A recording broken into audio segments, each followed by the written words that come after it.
সাধনবাবু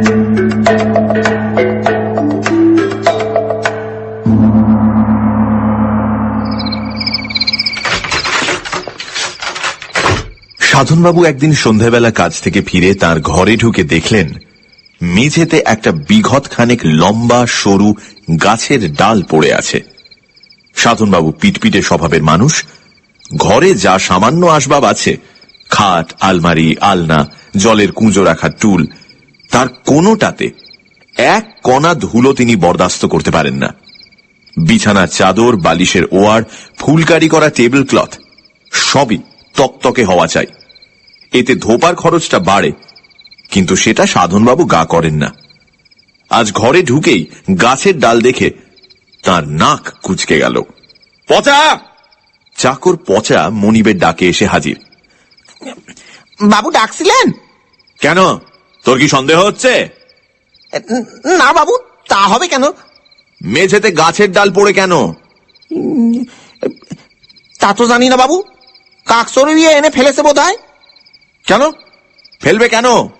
কাক চড়ুই তো ডাল আনবে বাসা বাঁধার জন্য, সে ডাল মাটিতে ফেলবে কেন? ঝাড়ু দেবার সময় লক্ষ্য করিসনি এটা? নাকি ঝাড়ুই দিসনি? ঝাড়ু আমি রোজ দিই বাবু, যখন দিই তখন এ ডাল ছিল না। ঠিক বলছিস?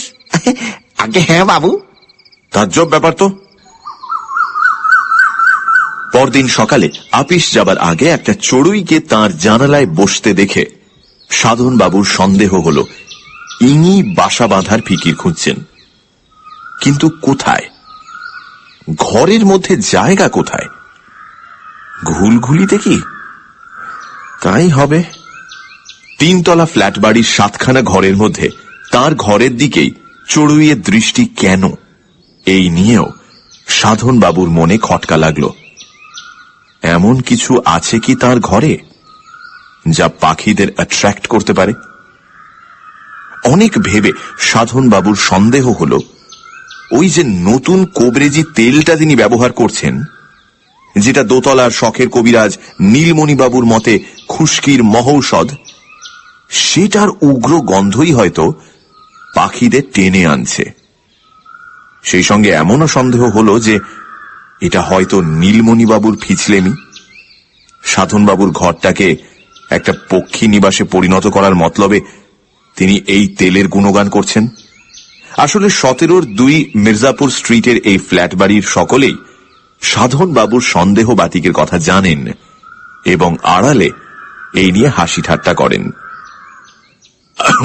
আজ কি কি সন্দেহের উদয় হলো আপনার মনে? এই জাতীয় প্রশ্ন দিনের শেষে সাধন বাবুকে প্রায়ই শুনতে হয়। শুধু প্রশ্ন নয়, অন্যভাবেও তাকে নিয়ে লেগ পোলিং চলে। একতলার নবেন্দু চাটুর্যের ঘরে সন্ধ্যায় 3 তাসের আড্ডা বসে। সাধনবাবু তাতে নিয়মিত যোগদান করেন। সেদিন যেতে নবেন্দুবাবু তাকে একটা দলা পাকানো কাগজ দেখিয়ে বললেন, দেখুন তো মশাই, এর থেকে কিছু সন্দেহ হয় কিনা। এটা জানলা দিয়ে ফেলে দিয়ে গেছে। আসলে কাগজটা নবেন্দুবাবুরই মেয়ে মিনির অঙ্কের খাতার একটা ছেঁড়া পাতা। সাধনবাবু কাগজটাকে খুলে সেটার দিকে কিছুক্ষণ এক দৃষ্টে চেয়ে থেকে বললেন, এটা তো সংখ্যা দিয়ে লেখা কোনো সাংকেতিক ভাষা বলে মনে হচ্ছে। নবেন্দুবাবু কিছু না বলে চুপটি করে চেয়ে রইলেন সাধনবাবুর দিকে। কিন্তু এটার তো মানে করা দরকার, বললেন সাধনবাবু। ধরুন এটা যদি কোনো হুমকি হয়, তাহলে সংকেতের পাঠোদ্ধার হয়নি অবশ্য, কিন্তু সেটা বড় কথা নয়। কথা হলো এই কাগজের দলা থেকে সাধনবাবুর সন্দেহ কোন কোন দিকে যেতে পারে সেইটে দেখা। সাধনবাবু বিশ্বাস করেন যে গোটা কলকাতা শহরটাই হলো ঠগ, জুয়াচোর, ফন্দিবাজ, মিথ্যেবাদীদের ডিপো। কারুর ওপর ভরসা নেই, কাউকে বিশ্বাস করা চলে না। এই অবস্থায় একমাত্র সন্দেহই মানুষকে সামলে চলতে সাহায্য করতে পারে। এই সাধনবাবুই একদিন আপিস থেকে এসে ঘরে ঢুকে তার টেবিলের ওপর একটা বেশ বড় 4 চৌকো কাগজের মোড়ক দেখতে পেলেন। তার প্রথমেই সন্দেহ হল সেটা ভুল করে তার ঘরে চলে এসেছে। এহেন মোড়ক তাকে কে পাঠাবে? তিনি তো এমন কোনো পার্সেল প্রত্যাশা করেননি। কাছে গিয়ে যখন দেখলেন যে মোড়কের উপর তার নাম নেই, তখন সন্দেহটা আরো পাকা হল। এটা কে এনে রাখলো রে? চাকর পচাকে ডেকে জিজ্ঞেস করলেন সাধনবাবু। আগে একজন লোক ধনঞ্জয়ের হাতে দিয়ে গেছে দুপুরে এসেই। আপনার নাম করে বলেছে আপনারই জিনিস। ধনঞ্জয় একতলার ষোড়শী বাবুর চাকর। কি আছে এতে, কে পাঠিয়েছে সেসব কিছু বলেছে? আগে তা তো বলেনি। বোঝো। সাধনবাবু কাঁধের চাদরটা আলনায় রেখে খাটে বসলেন। রীতিমতো বড় মোড়ক, প্রায় একটা 5 নম্বর ফুটবল ঢুকে যায় ভিতরে। অথচ কে পাঠিয়েছে জানার কোনো উপায় নেই। সাধনবাবু খাট থেকে উঠে এগিয়ে গিয়ে মোড়কটা হাতে তুললেন। বেশ ভারী, কমপক্ষে 5 কিলো। সাধনবাবু মনে করতে চেষ্টা করলেন শেষ কবে তিনি এই জাতীয় মোড়ক পেয়েছেন। হ্যাঁ, বছর 3 আগে খড়দায় তার এক মাসিমা থাকতেন। তিনি পাঠিয়েছিলেন আমসত্ত্ব। তার মাস 6 মধ্যেই সেই মাসিমার মৃত্যু হয়। আজ সাধনবাবুর নিকট আত্মীয় বলতে আর কেউই অবশিষ্ট নেই। পার্সেল কেন, চিঠিও তিনি মাসে 2-1টার বেশি পান না। এই মোড়কের সঙ্গে একটা চিঠি থাকা অস্বাভাবিক হতো না, কিন্তু তাও নেই। কিংবা হয়তো ছিল। সাধনবাবুর সন্দেহ হল ধনঞ্জয়ের অসাবধানতা হেতু সেটি খোয়া গেছে। একবার ধনঞ্জয়ের সঙ্গে কথা বলা দরকার। তাকে ডেকে পাঠানো অনুচিত হবে মনে করে সাধনবাবু নিজেই নিচে গেলেন।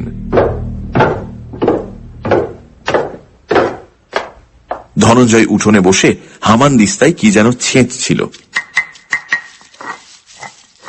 সাধনবাবুর ডাকে উঠে এলো। আজ তোমার হাতে কেউ একটা পার্সেল দিয়ে গেছিল আমার নাম করে? আগে হ্যাঁ। সঙ্গে চিঠি ছিল? কই না তো। কোত্থেকে আসছে সেটা বলেছিল? মদন না কি জানি একটা নাম বললেন। মদন? তাই তো বললেন। মদন নামে কাউকে চেনেন বলে মনে করতে পারলেন না সাধনবাবু। কি বলতে কি বলছে লোকটা কে জানে। ধনঞ্জয় যে একটি গবেট সে সন্দেহ অনেকদিনই করেছেন সাধনবাবু। চিঠিপত্র কাগজ টাগজ কিছু ছিল না সঙ্গে? একটা কাগজ ছিল, তাতে বাবু সই করে দিলেন। কে, ষোড়শী বাবু? আগে হ্যাঁ। কিন্তু ষোড়শী বাবুকে জিজ্ঞেস করে কোনো ফল হল না। একটা চিরকুটে তিনি সাধনবাবুর হয়ে সই করে দিয়েছেন বটে, কিন্তু সেটা কোথা থেকে এসেছিল খেয়াল করেননি। সাধনবাবু আবার নিজের ঘরে ফিরে এলেন। কার্তিক মাসের সন্ধ্যা। শীতটা এর মধ্যে বেশ অনুভব করা যাচ্ছে। সামনে কালী পুজো, তার তোড়জোড় যে চলছে সেটা মাঝে মাঝে বোমা পটকা। পাড়াতেই একটা বোমা ফেটেছে, আর সেই মুহূর্তে খাটে বসা সাধনবাবুর শির দাঁড়া দিয়ে একটা বিদ্যুৎ খেলে গেল। টাইম বোমা? ওই মোড়কের মধ্যে টাইম বোমা নেই তো, যেটা নির্দিষ্ট সময়ে ফেটে তার ইহজগতের লীলা সাঙ্গ করে দেবে? সানডে সাসপেন্স শুধুমাত্র radio Mirchi 98.3 FM A. It's hot. গল্পের পরবর্তী অংশ ব্রেকের পর।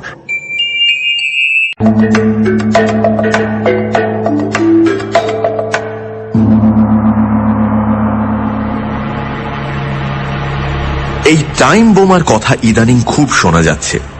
সারা বিশ্বের সন্ত্রাসবাদীদের এটা একটা প্রধান অস্ত্র। কিন্তু তাকে বোমা পাঠাবে কি, কেন? প্রশ্নটা মনে আসতেই সাধনবাবু উপলব্ধি করলেন যে ব্যবসায়ী হওয়ার ফলে তার শত্রুর অভাব নেই। কন্ট্রাক্ট পাওয়ার জন্য তোষামোদ ধরাধরি তাকেও করতে হয়, তার প্রতিদ্বন্দ্বী ব্যবসায়ীদেরও করতে হয়। যদি তিনি পেয়ে যান সে কন্ট্রাক্ট, তাহলে অন্যেরা হয়ে যায় তার শত্রু। এ তো হামেশাই হচ্ছে। পচা, ডাকটা দিয়েই বুঝতে পারলেন যে তার গলা দিয়ে পরিষ্কার আওয়াজ বেরোচ্ছে না। গলা শুকিয়ে কাঠ হয়ে গেছে, কিন্তু তাও পচা হাজির। বাবু ডাকলেন? কিন্তু কাজটা কি ভালো হবে?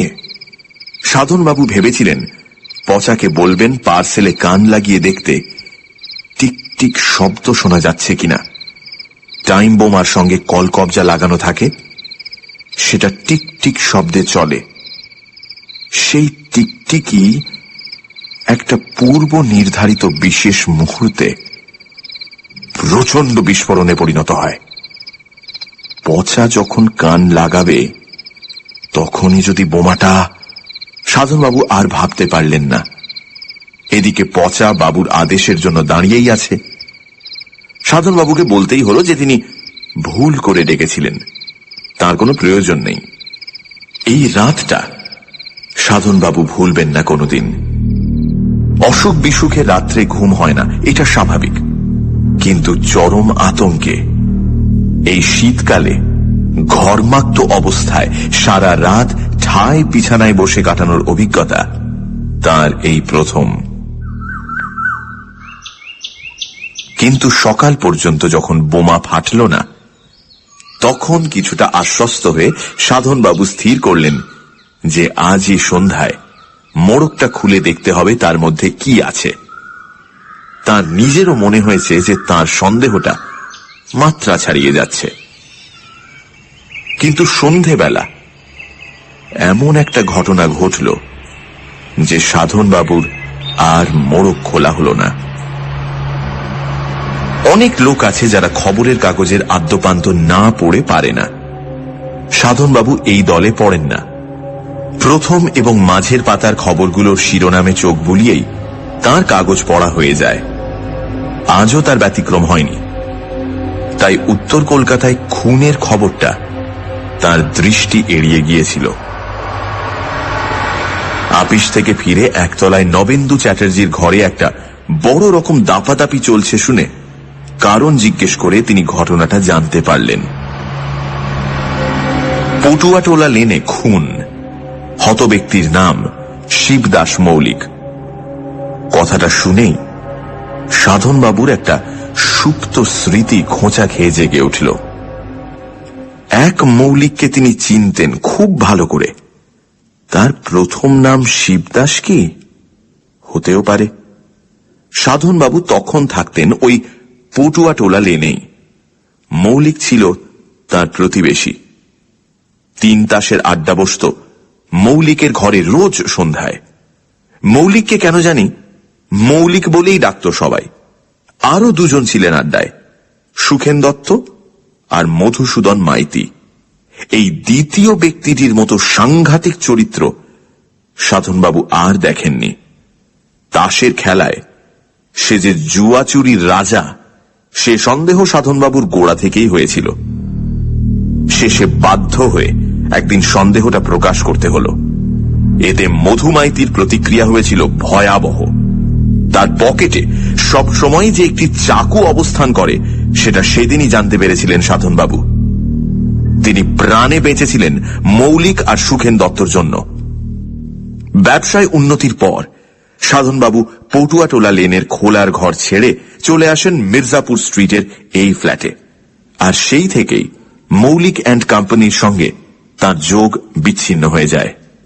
তাসের নেশাটা তিনি ছাড়তে পারেননি, আর সেই সঙ্গে তার সন্দেহ বাতিকটাও। কিন্তু অন্য দিক দিয়ে পরিবর্তন হয়েছিল বিস্তর। পোশাকে পারিপাট্য, বিড়ি ছেড়ে উইলস সিগারেট ধরা, নিলামের দোকান থেকে মাঝে মাঝে শখের জিনিস কিনে এনে ঘর সাজানো, পেইন্টিং, ফুলদানি, বাহারের অ্যাস্ট্রে, এই সবই গত 5-7 বছরের ঘটনা। এই খুনের ঘটনার শিবদাস মৌলিক যদি সেই মৌলিক হয়, তাহলে খুনি যে মধুমাইতি সে বিষয়ে সাধনবাবুর কোনো সন্দেহ নেই। খুনটা কিভাবে হলো? সাধনবাবু জিজ্ঞেস করলেন। নৃশংস, বললেন নবেন্দু চাটুর্যে। লাশ শনাক্ত করার কোনো উপায় ছিল না। পকেটে একটা ডায়েরি থেকে নাম জেনেছে। কেন কেন শনাক্ত করার উপায় ছিল না কেন? ধর আছে, মুড়ো নেই, শনাক্ত করবে কি করে? মুড়ো নেই মানে? মুন্ডু খ্যাচাং। জোড়া হাত মাথার উপর তুলে আবার ঝটিতে নামিয়ে এনে খাঁড়ার কোপের অভিনয় করে বুঝিয়ে দিলেন নবেন্দু চাটুর্যে। খুনি যে কোথায় সরিয়ে রেখেছে মুন্ডু, সেটা এখনো জানা যায়নি। খুনি কে সেটা জানা গেছে? 3 তাসের বৈঠক বসতো এই মৌলিকের ঘরে। তাদেরই একজন বলে সন্দেহ করছে পুলিশ। সিঁড়ি দিয়ে 3 তলায় উঠতে উঠতে সাধনবাবু অনুভব করলেন যে তার মাথাটা ঝিমঝিম করছে। সেদিনের ঘটনা চোখের সামনে জলজ্যান্ত দেখতে পাচ্ছেন তিনি। যেদিন তিনি মধুমাইতিকে জোচ্চুরির অপবাদ দিয়েছিলেন। চাকুর আক্রমণ থেকে তিনি রেহাই পেয়েছিলেন ঠিকই, কিন্তু তার বেশ কিছুক্ষণ পর অবধি মধুমাইতির দৃষ্টি তার উপর অগ্নি বর্ষণ করেছিল, সেটা মনে আছে। আর মনে আছে মধুর একটি উক্তি, আমায় চেনো না তুমি সদন মজুমদার? আজ পার পেলে, কিন্তু এর বদলা আমি নেব। সে আজই হোক আর 10 বছর পরেই হোক। রক্ত জল করা শাসানি। সাধনবাবু ভেবেছিলেন পটুয়াটোলা লেন থেকে পালিয়ে বেঁচেছেন, কিন্তু কিন্তু ওই মোড়ক যদি মধুমাইতি দিয়ে গিয়ে থাকে। মদন, ধনঞ্জয় বলেছিল মদন। ধনঞ্জয় যে কানে খাটো সে বিষয়ে কোনো সন্দেহ নেই। মধু আর মদনে খুব বেশি পার্থক্য আছে কি? মোটেই না। মধু অথবা মধুর লোকই রেখে গেছে ওই পার্সেল, আর সেটা যাতে সত্যি তার হাতে পৌঁছয় তাই চিরকুটে সই করিয়ে নিয়েছে। ওই মোড়কের ভিতর রয়েছে শিবদাস মৌলিকের মাথা। এই সন্দেহ সিঁড়ির মাথা থেকে তার ঘরের দরজার দূরত্বটুকু পেরোবার মধ্যে দৃঢ়ভাবে সাধনবাবুর মনে গেঁথে গেল।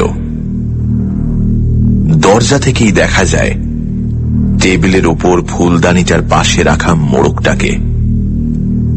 মোড়কের ওজন এবং আয়তন দুই এখন স্পষ্টভাবে জানিয়ে দিচ্ছে তার ভিতরে কি আছে। বাবু দোরগোড়ায় এসে থেমে গেছেন দেখে পচা কিঞ্চিত বিস্মিত হয়ে দাঁড়িয়ে ব্যাপারটা দেখছিল। সাধনবাবু প্রচন্ড মনের জোর প্রয়োগ করে বিহ্বল ভাবটা কাটিয়ে চাকরকে চা আনতে বললেন। আর আজ কেউ এসেছিল আমার খোঁজ করতে? কই না তো। সাধনবাবু অবশ্য সন্দেহ করেছিলেন পুলিশ হয়তো এরই মধ্যে হানা দিয়ে গেছে। তার ঘরে খুন হওয়া ব্যক্তির মুন্ডু পেলে তার যে কি দশা হবে সেটা ভাবতে তার আরেক দফা ঘাম ছুটে গেল। গরম চা পেটে পড়তে সামান্য বল যেন ফিরে এলো মনে। যাক, অন্তত টাইম বোমা তো নয়। কিন্তু এও ঠিক যে এই মুন্ডু সমেত মোড়কটিকে সামনে রেখে যদি তাকে সারা রাত জেগে বসে থাকতে হয় তাহলে তিনি পাগল হয়ে যাবেন।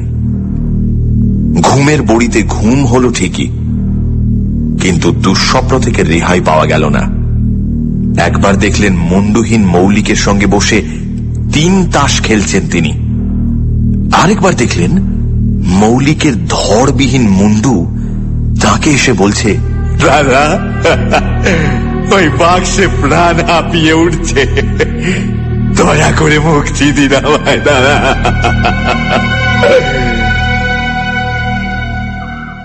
বড়ি খাওয়া সত্ত্বেও চিরকালের অভ্যাস মতো 5:30টায় ঘুম ভেঙে গেল সাধনবাবুর। হয়তো ব্রাহ্ম মুহূর্তের গুণেই সংকট মোচনের একটা উপায় সাধনবাবুর মনে উদিত হল। মুন্ডু যখন তার কাছে পাচার করা হয়েছে তখন সে মুন্ডু অন্যত্র চালান দিতে বাধাটা কোথায়? তার ঘর থেকে জিনিসটাকে বিদায় করতে পারলেই তো নিশ্চিন্ত। ভোর থাকতেই অন্য কাজ সারার আগে বাজারের থলিতে মোড়কটা ভরে নিয়ে সাধনবাবু বেরিয়ে পড়লেন। প্যাকিংটা ভালোই হয়েছে বলতে হবে, কারণ ভেতরে রক্ত চুইয়ে থাকলেও তার বিন্দুমাত্র বাক্স ভেদ করে বাইরের কাগজে ছোপ ফেলেনি। বাসে উঠে কালীঘাট পৌঁছতে লাগলো 25 মিনিট। তারপর পায়ে হেঁটে আদিগঙ্গায় পৌঁছে একটি অপেক্ষাকৃত নিরিবিলি জায়গা বেছে নিয়ে হাতের মোড়কটাকে সবেগে ছুঁড়ে ফেললেন নদীর মাঝখানে। মোড়ক নিশ্চিহ্ন, সাধনবাবু নিশ্চিন্ত। বাড়ি ফিরতে লাগলো 35 মিনিট। সদর দরজা দিয়ে যখন ঢুকছেন তিনি, তখন ষোড়শীবাবুর দেয়াল ঘড়িতে ঢং ঢং করে 7টা বাজছে। আর সেই ঘড়ির শব্দ শুনেই সাধনবাবু মুহূর্তে চোখে অন্ধকার দেখলেন। একটা কথা হঠাৎ মনে পড়ে গেছে তার। কদিন থেকেই বারবার সন্দেহ হয়েছে তিনি যেন কি একটা ভুলে যাচ্ছেন। 50-এর পর এই জিনিসটা হয়, এ কথা নীলমণিবাবুকে বলতে তিনি নিয়মিত ব্রাহ্মী শাক খেতে বলেছিলেন। আজ আধ ঘন্টা আগেই বেরিয়ে পড়তে হলো সাধনবাবুকে, কারণ যাবার পথে একটা কাজ সেরে যেতে হবে। রাসেল স্ট্রিটের নিলামের দোকান মডার্ন এক্সচেঞ্জে ঢুকতেই এক গাল হেসে এগিয়ে এলেন মালিক তুলসীবাবু। টেবিল ক্লথটা চলছে তো? ওটা পাঠিয়েছিলেন আপনি? বারে, আমি তো বলেইছিলাম পাঠিয়ে দেব, সেটা পৌঁছয়নি আপনার হাতে? হ্যাঁ, মানে আপনি 500 টাকা আগাম দিয়ে গেলেন। এত পছন্দ আপনার, আপনি পুরনো খদ্দের, কথা দিয়ে কথা রাখবো না। তা তো বটেই, তা তো বটেই। দেখবেন ফার্স্ট ক্লাস টাইম রাখবে ওই ঘড়ি। নামকরা ফরাসি কোম্পানি তো, জিনিসটা জলের দরে পেয়ে গেছেন, ভেরি লাকি। তুলসীবাবু অন্য খদ্দেরের দিকে এগিয়ে যেতে সাধনবাবু দোকান থেকে বেরিয়ে এলেন। জলের দরের ঘড়ি জলেই গেল। ভালো বদলা নিয়েছে মধুমাইতি, তাতে সন্দেহ নেই। আর মডার্নকেই যে মদন শুনেছে ধনঞ্জয়, তাতেও কোনো সন্দেহ আছে কি?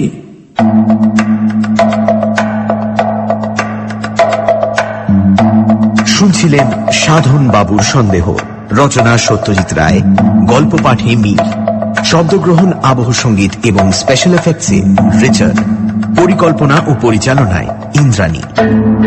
রেডিও মির্চির তরফ থেকে আন্তরিক ধন্যবাদ শ্রী সন্দীপ রায়কে আমাদের পাশে থাকার জন্য। আগামী সপ্তাহে ঠিক এই সময় আরো একটি রোমাঞ্চকর গল্প নিয়ে হাজির হবে সানডে সাসপেন্স।